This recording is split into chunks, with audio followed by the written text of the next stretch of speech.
Hey there, Segudo golfers. Tom Segudo here with Rob Cheney. Hey everyone. He's a fellow golf pro on YouTube, legend, and we haven't hit balls in forever. Forever. I mean, we haven't hit balls in so long, our swings feel rusty. I mean, Rob, what's your swing feel like right now? I haven't even made a swing yet. I couldn't even tell you. And I think a lot of golfers watching would have a similar experience, right? They don't know what's going to happen when they stand over the ball.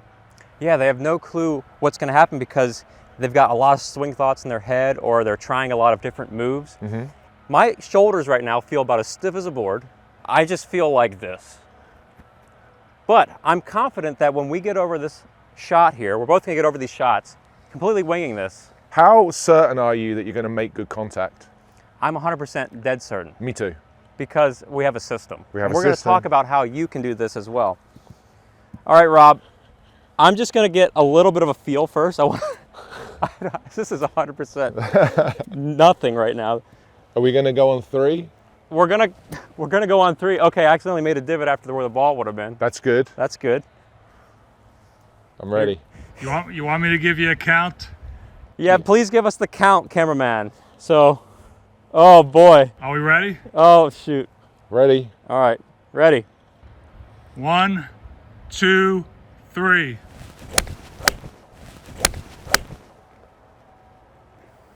That was hammered. Wow, you pounded that ball. Divot after the ball. I just got a slight divot after the ball as That's well. good. Like slightly thin, but serviceable. So how do we know we were going to hit that ball so well? How did we feel so confident having not hit a proper shot? I haven't hit a shot from grass for, I'm going to say 6 months.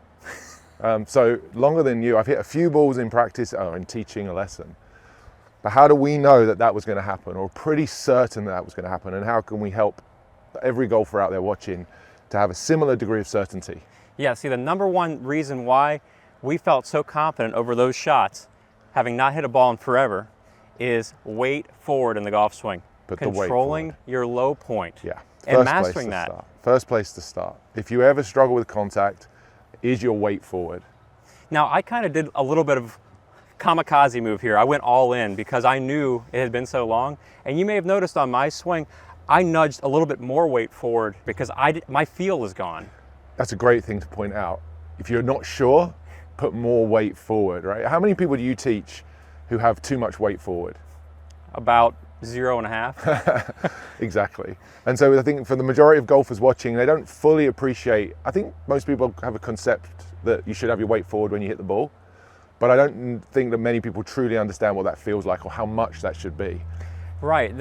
The concept of weight forward is nothing new, by the way. This is something that has been demonstrated by all great ball strikers. So when we talk about weight forward in the golf swing, what you're going to learn today is just how important this piece is to controlling your contact point. And you're going to get some extra goodies from Rob because Rob and I teach the same swing system. So the beautiful thing is there's nothing contradictory here. Nope. And so let's get started. Let's do it. Let's talk about low point control, Rob. Okay. You just hit one of the crispiest shots. You described it as the best feeling shot you've hit in months because you haven't hit off of grass. It was great. And that was super crispy, deep fried. So when it comes to low point control, what causes the club to bottom out? How do you control where this club hits the ground? Yeah, that's a number great one question. fundamental in golf. Great question. And so we just mentioned weight forward. Can you show them what weight forward looks like? Absolutely. Done correctly, weight forward is having the lower center. We can use the belt buckle as a reference, the center of the pelvis, having the weight more towards the target. And I'm doing that by pushing my hips towards the target. It's worth mentioning just at this point, I think that a lot of people misinterpret weight forward or they get weight forward wrong. They'll end up putting their upper body too far forwards, Right. which is dangerous and it creates very steep descent, and you can't really play golf like that. But what good players do when they're hitting the ball, Tom, they have pretty much 90% of their weight on their front foot by that point, and that's created by the lower body moving forward. They just call it the pelvis, the belt buckle, and that goes towards the target. And if I do that, I have a pretty decent chance of hitting the ground after the ball. Look at that. I mean, that's 3 for 3, 4 for 4. 3 for 3. And this skill is a very strong determining factor as to the skill of a golfer. Right. So I've been staying in a lot of hotels the last week, and I could have taken one of these golf clubs and handed it to everybody that walked into the reception of that hotel, drawn a line on the ground and ask them to swing, and where that club hit the ground relative to the line would give me some indication as to how good or bad of a golfer they were. Right. So if they missed the ground completely, they hit the ground further back, that would indicate they're a high handicap golfer. And the better golfers would have the low point more forwards, and the dispersion of that low point would also be much tighter. So there's a real benefit to anybody watching getting better at this skill. So put the weight forward gives you a real fighting chance of hitting the ground far enough forwards. And what's really interesting about Rob and his weight forward, you see it's not that exaggerated. It doesn't look like he's going like this. It doesn't look like this. A lot of times people get scared about doing weight forward because it just sounds so contradictory. People think weight shift, not weight forward. I got to shift. Yeah. But let's look at what happens when we introduce a shift into Rob's equation. So right now you've seen Rob, he's got his head right over the ball, he's got his weight forward, and all he's been doing is keeping it anchored on this front side. Yeah. And it's just been moving more forward throughout the swing. That's right. So the second I introduce a little shift in this equation, if he was to move his head off the ball, watch where the contact point enters the ground. Much further back. So now you're consistently a chunker. Yeah, and if I do that enough times, I'm going to get tired of chunking.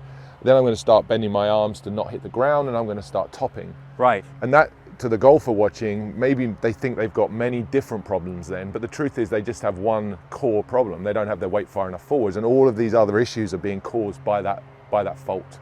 And how many times have you seen all these things come back to one issue in your lessons? Yeah, I mean, you're really teaching 2 or 3 key points all the time to help people improve, and weight forward would be, as I would say, it's probably the most important piece to get in there first, because it gives you the chance to hit the ground the furthest forwards, which is low point control. Right.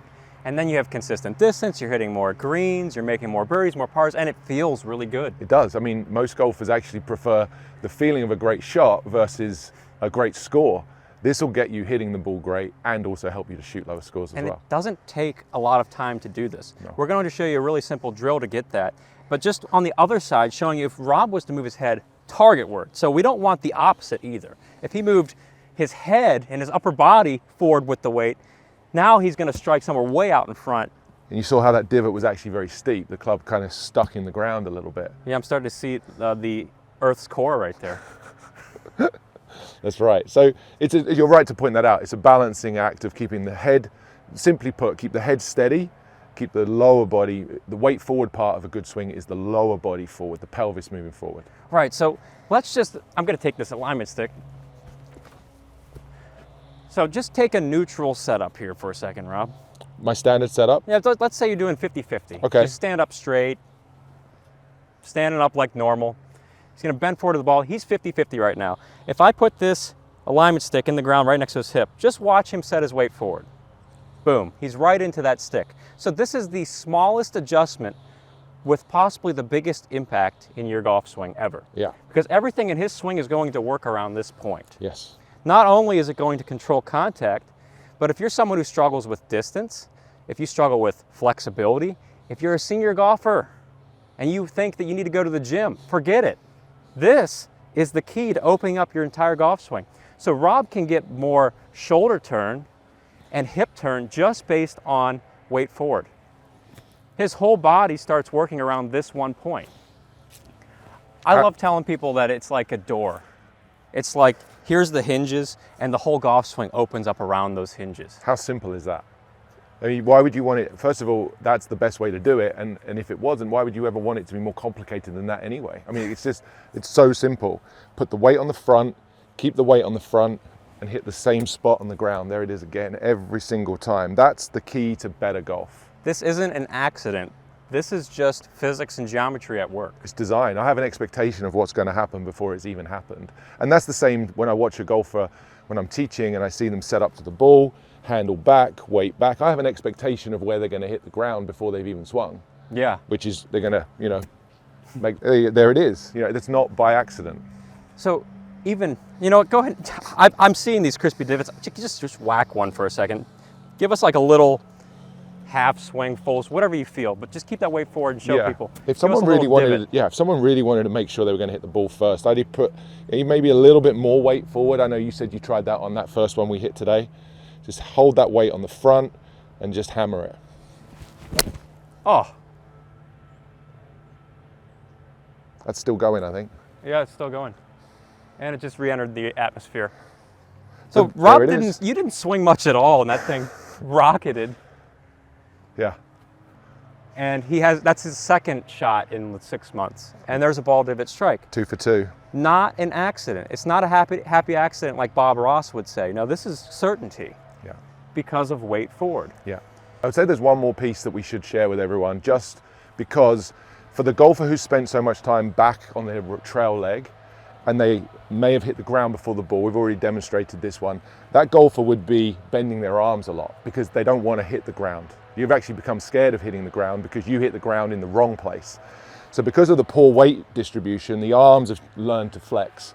When we put the weight on the front, we're now able to keep the arms straight. And that low point is after the ball. So the second, if we're going to add just a bonus couple of words, which are really actually quite important, and if you watch that second ball I hit there, you'll see how straight my arms were after I'd hit and finished. These things are unbroken. Yeah. All the way through the shaft, and the shaft is angled a little down, so the flipper has more of this. And I bet you know that. If you're a flipper, you know what that feels like. And Rob's like, get me out of that wrist position. Yes, please. This beautiful wedge right here, yeah, that's the crispy king. You get through with arms straight and the wrist in this position, you are going to take a divot after the ball. Yeah. Yeah. Yeah, that's the second piece. The radius being in line and managed nicely with the weight forward. And can you just do that again? Because there's a certain sound this makes. It's like we're on National Geographic. Here at the river mouth, the Rob Cheney arrives, and we're looking at him taking a divot after the ball. That's you can hear a nice. thud. You hear that thud. It's nice. But some people are scared to even hit the ground, right? And I think we want to make sure we share with players that it's good. Divots are good. Superintendents have jobs for a reason. It's so that you can take divots after the ball. We may have to move after this one. Yeah, that was nice. That's really solid. So I wanted to show people back home the difference between your flipping swing, where you're doing this, and that thud. Like the way you hit the ball, hitting the ball like a swiper. It's like he's got this windshield wiper, and you don't feel any power. You don't even feel like you have authority over the golf shot. I'm just surrendering before I hit the ball. I can't hit the ground. Yeah. I can't hit the ground. As soon as I flip, the club head's going past my arm and the club head's going up. This is actually the opposite. Keeping the club head as low to the ground for as long as you can after impact encourages all of these movements we want, the weight forward and holding on to that wrist condition there. And that feeling that he's got right there, it's driving the hands through the ball, the hands and arms through the ball. Like we just both made thuds without really thinking about it right after the ball. Yeah. That sound is universal. Yeah. We all want that feeling, and the impact changes based on weight. That's really what that means. Is you could spend your whole life flipping and trying to fix it. Like you'll get a device, you'll go online, buy a training aid that keeps your wrist in this position, but you're saying it doesn't fix it because the whole time you've kept your weight back, so you can't. No matter how hard you try, you'll always flip.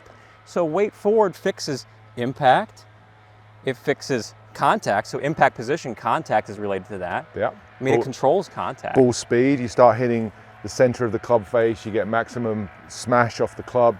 You call it crispy. Yeah. Back home, it's bangers and mash. Bangers and mash. And we want to hit the center of the club face. You can't hit the center of the club face back here. So weight forward is the place to start. And I think unless you're taking a divot after the ball in a consistent fashion, like I was demonstrating, a lot of the other stuff you're probably trying in your swing is wasteful. You know, you're just wasting time looking for a solution somewhere else. Get the bottom of your swing forward. Use a line on the ground. Just place a T-peg in the ground, or even scratch a little line on the ground and look at where that club is bottoming out. Right. Every time. That's such a. It's so simple. It's often overlooked as being too simple. People dismiss it because it looks so straightforward. But actually, when you try it, you'll probably find you're not as good at it as you thought you were, probably not as good at it as you need to be. And this should be a focus, this should be a priority, right? For so many golfers. And to give you an idea of how much I go back to hitting with weight forward and working on weight forward, I'm probably doing this in every practice session, at least in a warm-up, if not every session. There's some swing with a weight forward focus. I think that comes back to the very beginning of this video. How did we know we were going to make good contact? Yeah. Because we have a system, and the priority, the piece you think about the most, gives you the biggest bang for your buck, right? The most beneficial piece when you have hundreds of swing thoughts in your head, clear your mind. The one thing that matters more than anything, keep the weight on the front, then I can hit the ground where I want to. There it is again. After that, yeah, we can get into some more detail, but until you've got that locked in, everything else is kind of a waste of time. It really is a waste of time. In fact, a lot of things in your swing will be taken care of just by thinking weight forward. Yeah. Downswing pieces, backswing pieces, more shoulder turn, more hip turn. You want to shallow the club, you need the weight forward. Like, there's just so many things that you could go searching on the internet for fix-wise, but it all comes back to weight forward. Yeah. So this is going to save you years Yeah. years of searching. Let's do a little demo because we haven't hit balls. Let's just lay down like 5 balls each and hit them at our own leisure. Let's do it. Okay. As they say in military terms, fire at will. Poor Will.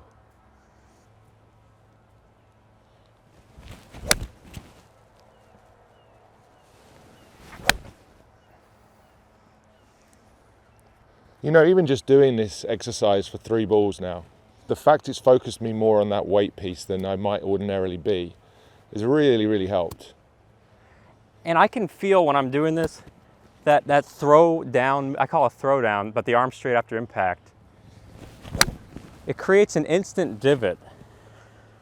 Like instant coffee, but better, way better. The great thing about having a system is that, you know, you may forget some of these things over time, but you can come back to them and they can really help straight away. Like just paying more attention to having my weight forward. We could have panicked today, Rob. We could have come out here and said, what in the world's going to happen? But we were pretty darn certain that we could strike the ball first and take a divot after. The last one was a bit thin. I'd prefer to hit the ball a little bit thin rather than fat. And if you have your weight far enough forward, if you're going to make a mistake, the miss will tend to be a tiny bit thin rather than fat. So it's serviceable. Absolutely.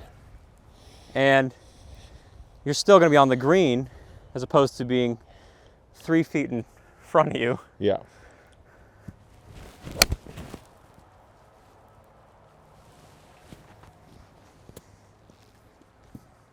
And I still feel the rust in my swing. Yeah. But it doesn't change the low point. No.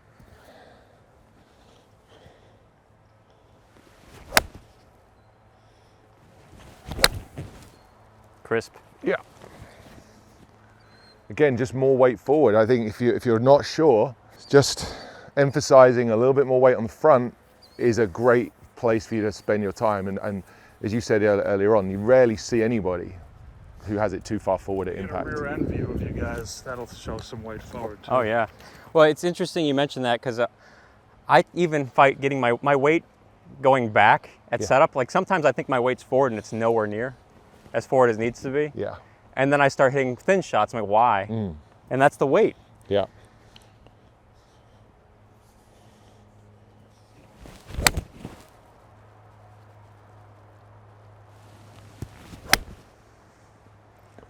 I'm quite enjoying this actually.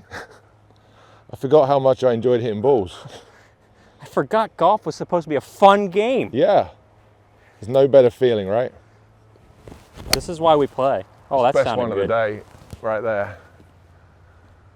That's a frozen rope. And these aren't even my clubs. Maybe I should take your clubs home with me. Yeah, I wouldn't be surprised if my bag's missing at the end of this session. Wow.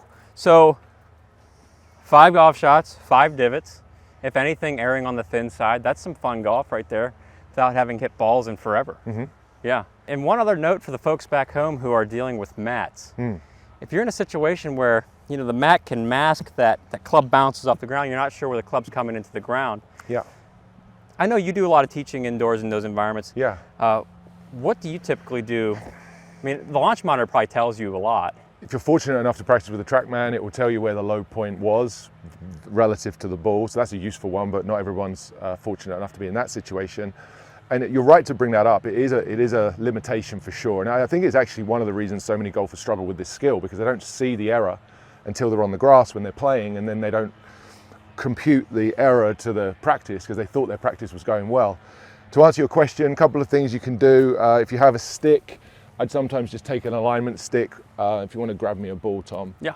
I'd have it on the mat and just have a visual for this line, and then encourage people to make sure that the practice swing, we'll go this side. The practice swing was forward of that line. Now again, that's not going to show you 100% because the mat's not going to tell you, but you just have to be more visual as far as paying attention to where the club is striking the mat. If you can draw, if you're allowed to draw a chalk line on the mat where you practice, that's a good one. Yeah. You could just take a piece of chalk, draw a line, try and get the divot target side of the line. You'll often see the chalk kick up if you hit in the wrong place.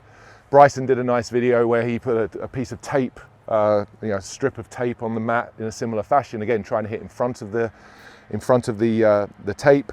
You can also place a golf towel on the ground. Sometimes I'd place a towel behind. Let's say the stick is acting like the towel. You have a barrier just behind the ball, and so you really have to get that divot down. Use something soft, not something like this, because if you come down and hit this thing, you're going to possibly decapitate somebody on the driving range. But the concept would be have a barrier, have something behind, like soft. Golf towel's perfect. And if you were to come down and have the low point too far back, you'd strike that. So anything that helps you to get that low point, that contact point with the ground further forward, it's really going to help you. You can make a lot of progress indoors over the winter, even if you can't hit off the grass. Yeah, and just the amount that you can improve your game from this one concept alone is infinite. The value is infinite. I think I couldn't have said it better. So thanks for tuning in today, Segundo Golfers. Rob, thanks again for your awesome input, and love your channel, love the work you're putting in. Thank you, man. Changing golfers all over the world.